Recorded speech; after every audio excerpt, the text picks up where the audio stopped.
তাতে ব্যাগ গুলি পালাই গুদ মারানি কাদা এর 1 সেকেন্ড থাকবো না ফাদা 1 সেকেন্ড থাকবো না চোখ বুঝে শুন করে তো গিলি রে। ও শ্বশুর তোমার বউকে মানা করো। হবে তোর কথাবার্তা কি সিঁড়ি সাক্কা কোনোদিন হবে না নাকি? দেখো শ্বশুর আব্বা ভাই আমি এসব কোনো কথা শুনতে চাই না, আমি পালাবো কোনি। কে ভাই বে তোর? ভাই বলি তো এরকম আমাকে অসম্মান করছো তুমি।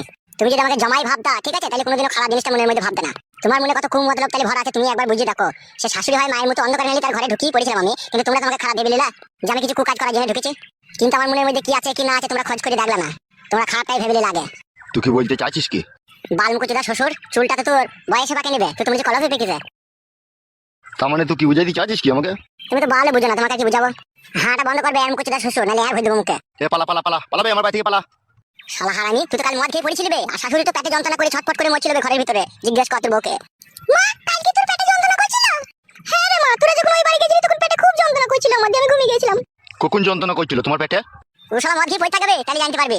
2 ঘন্টা বিছানে কদরাই ছিল, যন্ত্রণায় ছটফট করছিল। আমি না থাকতে পেরে আমি দোকান থেকে ওষুধ আনতে গেছিলাম।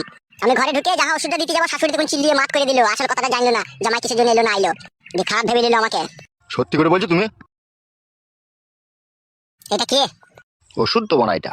চিত্তে মারা এটা তাহলে আবার গান মারাইছো? আগে না বুঝে না শুনে আগে আমার উপরে ইজাব লাগিয়ে দিলা। শাশুড়ি ঘরে ঢুকলাম, শাশুড়ি ঘরে কেন ঢুকলাম কি না ঢুকলাম, কুমদলবে ঢুকলাম নাকি সুমদলবে ঢুকলাম সেটা জানতে হবে না?